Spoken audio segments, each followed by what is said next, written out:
Les Antilles ont toujours été un territoire stratégique sur lequel les Français ont cherché à développer leur économie mondiale, notamment par la culture de bananes. Pour conserver sa place de leader, la France a eu recours entre 1972 et 1993 à un insecticide puissant, la chlordécone, afin de lutter contre un dévastateur, le charançon. Dès 1975, il a été prouvé que cet insecticide représentait un danger pour la santé humaine. Retard cognitif des enfants, infertilité, cancer de la prostate. Mais son utilisation n'est interdite en France qu'en 1993. Toutefois, de nombreux acteurs continuent de l'utiliser pour vider leur stock. Elle est très persistante et a contaminé durablement les sols et l'eau et impacte encore aujourd'hui les cultures et les productions animales.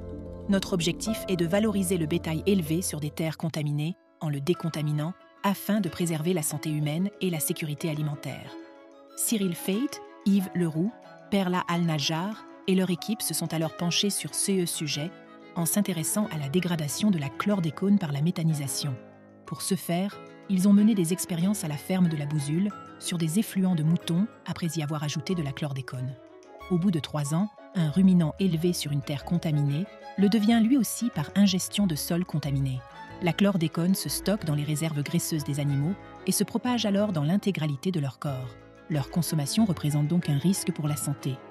Cependant, il faut seulement entre 2 et 5 mois à un animal d'élevage pour éliminer ces réserves graisseuses et ainsi la chlordécone.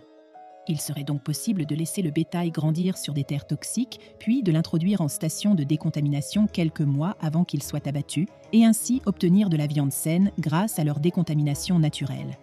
Leurs déjections doivent être par la suite récupérées et injectées dans des méthaniseurs afin de les décontaminer et de les valoriser.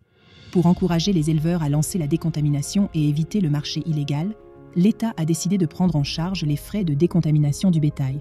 Aussi, de nouvelles voies de recherche sont en cours d'élaboration, comme la plantation de plantes pouvant absorber la chlordécone des sols, qui semblerait être une solution viable.